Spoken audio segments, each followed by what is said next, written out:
Ladies and gentlemen, boys and girls, organics of all ages, I am Double R, and in this video we are going to cover something very basic. You see, in one of my more recent videos, pretty much the last video that, well, the last video, the last video I pointed out that people don't know what the fuck LARPing is. So to understand LARPing, we're going to break this down. First thing you need to know is the set. A set is a location designated for such actions. Okay, we good? Okay, let's move. Next one, time. Time, of course, is the scheduled time the set can be used for such actions. We got it? For example, from 3 to 4 o'clock, we're able to LARP the Ghostbusters scene. We're able to LARP that Ghostbuster scene from 3 to 4. After 4 o'clock, we're done. The library is back to being the library. They're doing their thing like normal. That's the importance of time. It's a scheduling thing. Got it? Cool. Dungeon Master, DM.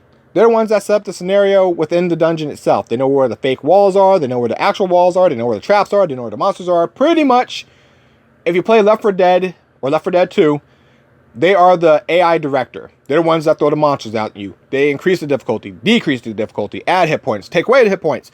Oh no, there's a trapped room over here. Oh, the supplies over there. Yada yada. You get the idea. They're the ones that focus on everything in the stage, the dungeon, whatever. Game Master. The Game Master is pretty much straightforward. Hey, we know all the technicalities. We know your shotgun holds 12 shells. We know your shotgun holds a max of 12.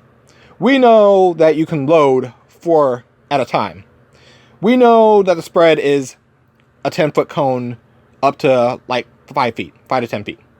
We know yada yada. The Game Masters are the guys that know the mechanics. Can I do this? Yes or no? And they'll be the ones to go, yeah, or Storytellers, they're pretty much the writers. They're the ones that make the scenario to get you to the dungeon, that get you to the place, that get you to the planet. Oh no, Frieza's going to Namek to get the Dragon Balls to become immortal. That's it, that's all the storyteller gave you. There you go, there's your scenario. So you as the players have to decide what you're going to do with the Dragon Balls. Are you going to go get them and make the wish yourself, take them from Frieza, try to give them to Frieza, whatever. It's up to your players to now do what they need to do, but that's the scenario. That's the story writing. That's the story writer. Now, Game Master, Dungeon Master, and Story Writer, all these 3 can be the same person depending on how many people are there. We'll go over technicalities when we get there.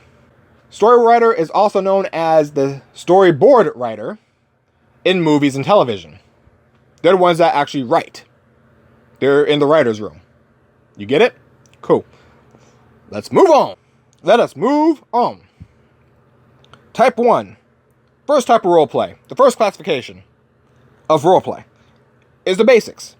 Multimedia roleplay, text-based roleplay, pretty much AOL, Twitter, MSN, the boards, whatever.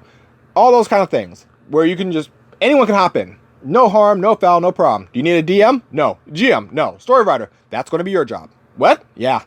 You make the character and you make the story for yourself. That's on you. Now, if you want to roleplay with somebody, you will talk to them and y'all will form a little writer's room and y'all will discuss what you want the story to be. You see how that works? Easiest thing to get into. Boom. Or bottom classification. Next class, tabletop. Well, you're going to need a set and you're going to need time because, again, even in unofficial standings, you're going to need a DM, GM, and story writer, which can all be the same person if it's unofficial. 2, you're going to need the time and you're going to need a set. Usually someone's house. They want to start role-playing at 5 p.m. They'll be done by 11 or whatever. Whatever the time is. You show up before 5, they might let you in for the role-play, but at the same time, they were probably doing something else. They were eating dinner. They were prepping something entirely different. They were painting something. They were doing something for themselves, not designated for the role-play. But tabletop, that's what you're going to need. You're going to need time, you're going to need a set, you're going to need a DM, GM, and a story writer, which can all be the one same person. That classification is Pathfinder, D&D, Vampire the Masquerade. You get the idea. Moving up the chain, cosplay is just cosplay. They don't technically act. They do a couple little things here and there, but they don't technically act. But they are in costume, and they need a time, and they need a set. Usually convention. When a place is a convention, they're there for a certain amount of time. And within that time frame, their costume, their cosplay is fine. Any other day of the week that isn't a convention, it would be a little silly going in there in a costume. Just saying. Do you need a DM, GM, or storyteller for them? No. Moving on up. After cosplay comes LARPing, where you can have a costume, but they're not judging you on the costume. You're not trying to show off your costume. You're just there to live action role play, LARP. What do you need for LARPing? You need a game master. That's for certain. You need a game master. Do you need a dungeon master? Not really. Do you need a storyteller? Probably. I say probably because sometimes they just do their thing, but you usually need a story master. You need a story writer and you need a game master. Usually. You also need time and a set. You go to certain places to LARP, and that's only in a certain amount of time. So the person doesn't get in trouble. This is why they can't have guns, because the thing they have as a gun is a sticky note saying this is a gun. You get the idea. It's for the safety of the players. You don't have people go out in costume just willy-nilly. You don't have cosplayers going out in costume just willy-nilly. They typically do it for a photo shoot and they go to a place where it's out of the way so they don't bother anyone.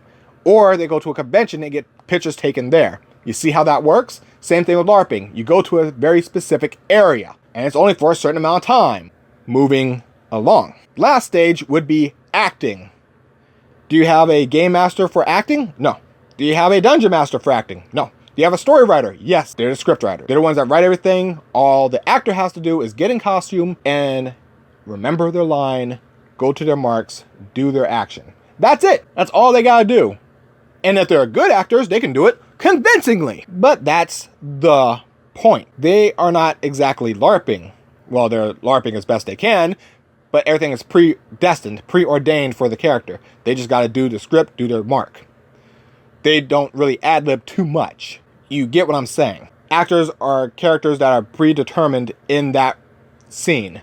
Everything is predetermined. Got it? But guess what? They show up on time and they have specific sets for it. The very few times that someone steps off set, there's usually a cameraman with them so people understand this is an actor in a costume and they're just playing around. They're role playing. In their case, they are now actively LARPing because they are protected by the cameraman, showing people, hey, this person isn't actually going to throw magic and hurt you. This person isn't actually going to turn around and shoot you. No, they are just walking through and they're trying to embody the character to, do a public appearance, per se. It is a defensive mechanism for the actor. Now that I've covered all that, it should be pretty straightforward why I kind of got a little mad when someone decided to throw LARPing out there and then went, oh, do that in a normal neighborhood. Do that in a black community. Put on blackface and go in the black community. No. Fuck you. I'm not gonna. Wanna know why I'm not gonna? 1, I'm not a LARPer. 2, that's not a set. 3, I have not been notified any of the time that is safe for me to do that as a LARP person. Any type of LARPing. I'm not told what time is safe for me to do that with. Especially in that location. So that's not a set. That's not covered by the time.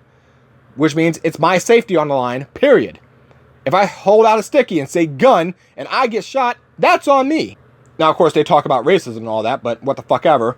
LARPing, again, covers everything. Which is why it points to me that they don't know what LARPing is, but we've already covered that. So, I'm Double R. I'm out. I hope these classifications help in a little bit. And in case you're wondering, well, what's the set for the first group? The basic role players who are doing it on Twitter and AOL and MSN. Yeah, the platform you're doing it on, that's your set. What time? Doesn't matter. Whenever the fuck you feel like. You see how that works? Do you need a game master for that? No. Dungeon master? No. The only type of rules you gotta worry about, rules of the fandom, rules of the verse. And that's it. Do we understand the difference in classifications now? I hope so. Because when I run across stuff that isn't, we get to have more fun yelling, and I don't like yelling. But I'm getting used to it. I'm Double R. I'm out. Enjoy role-playing, if you're role-playing. If not, enjoy your time. Later.